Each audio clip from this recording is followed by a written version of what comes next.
tu disais à tes collaborateurs un jour dans un avion que toi, si tu es même en train de baiser une femme et que tu vois quelqu'un qui veut s'asseoir sur ton fauteuil, tu sautes de la femme pour t'asseoir dans le fauteuil. Histoire de dire que tu aimes trop le fauteuil, même plus que la femme.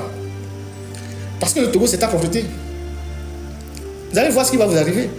Les jeunes qui sont là, qui ont été contraints à quitter le Togo parce qu'eux aussi, ils ont quitté le Togo parce que vous avez détruit leur carrière. Que ce soit les Agabambo, les Raoul, tous ces gens-là.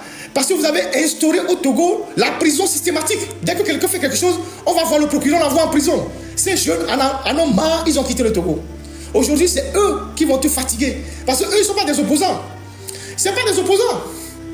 Eux, c'est des jeunes, c'est s'en fout la mort. Tu vois comment Zaga t'allume. C'est s'en fout la mort. C'est s'en fout la mort. Mais c'est eux que le peuple écoute. Parce qu'ils sont aujourd'hui les porte-voix du peuple. Ils sont aujourd'hui ceux qui relaient les préoccupations du peuple. Et les gens les écoutent à cause de la force des réseaux sociaux. Et c'est comme ça que tu vas tomber. Continue pas à jouer le dur. Tu as joué le dur pendant 20 ans. Mais continue pas à jouer le dur. Et tu vas voir ce qui va t'arriver. Tes collaborateurs qui te trompent là, beaucoup d'entre eux ont aussi leur plan. Continue. Demain, le 6, c'est le début de quelque chose. Et cette chose-là, personne ne sait combien de temps ça va durer, mais indubitablement, elle va se solder par la chute de Faure Gnassingbé. Parce que Faure Gnassingbé n'a aucun bilan à défendre. Aujourd'hui, tous les Togolais ont les pieds dans l'eau. Et la saison des pluies qui a commencé ne va pas faire cadeau aux Togolais pendant 4 mois. Et pendant 4 mois, quand les Togolais seront sous l'eau, ils vont toujours rejeter le pouvoir de Faure Gnassingbé. Les factures d'électricité vont arriver. Tous les problèmes vont s'ajouter. Les étoiles, c'est-à-dire quand on dit que la nature même te lâche là, c'est le moment là qui est arrivé. Je ne sais pas si tu allais faire une promesse que tu vas faire 20 ans au pouvoir et après les 20 ans, tu ne veux pas partir, tu fais le forcing et tu deviens président du conseil pour mettre quelqu'un d'autre comme président, pour faire croire que bon, c'est pas toi le président, mais toujours est-il que spirituellement, tu es déjà à terre. Tu es déjà à terre. Même les petits-enfants parlent de toi. Mais président Dokbonou, les gens font les vidéos, mais président Dokbonou, tout ça là. Si tu avais encore une personnalité, tu ramasserais tes effets, tu aurais disparu dans ce pays-là. Mais comme tu n'as pas honte là, parce que tu n'as pas travaillé avant de devenir président, et tu n'envisages pas travailler après être président là, tu n'envisages pas une autre vie à part être président. Donc tu vas mourir au pouvoir.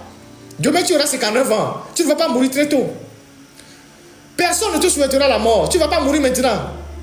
Tu vas quitter le pouvoir. Et on va te demander les comptes. Tu ne vas pas mourir maintenant. Tu vas rester vivant. Et tu vas quitter le pouvoir, on va te demander des comptes. Et ce sont les jeunes qui vont te chasser. Ce sont les jeunes que tu vois là qui vont te chasser. Les femmes que tu vois là qui vont te chasser. C'est ton terminus qui commence à partir de demain.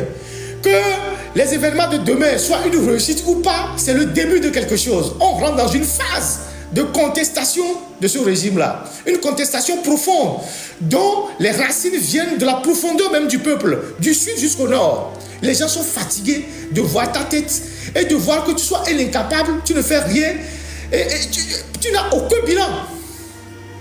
Tout ce que tu as su faire, c'est de t'enrichir et de vivre la vie d'un prince. Donc les jeunes en ont marre. Donc demain, faites ce que vous avez envie de faire. Si vous touchez aux Togolais, si vous reprimez encore les gens, n'oubliez pas que les dossiers de 2005 là, c'est pas encore clôturé. Hein. Tous les assassinats que vous avez perpétrés en 2005 là, c'est des crimes imprescriptibles. Les dossiers de torture, c'est des crimes imprescriptibles. Aujourd'hui, on va se mobiliser, nous, de notre côté, pour instruire un certain nombre de dossiers sur le plan international contre vous et contre tous ceux que vous utilisez pour tuer les Togolais. Pour que demain, les gens comprennent que ça ne se passera plus comme ça. Voilà ce que moi j'ai à partager avec vous.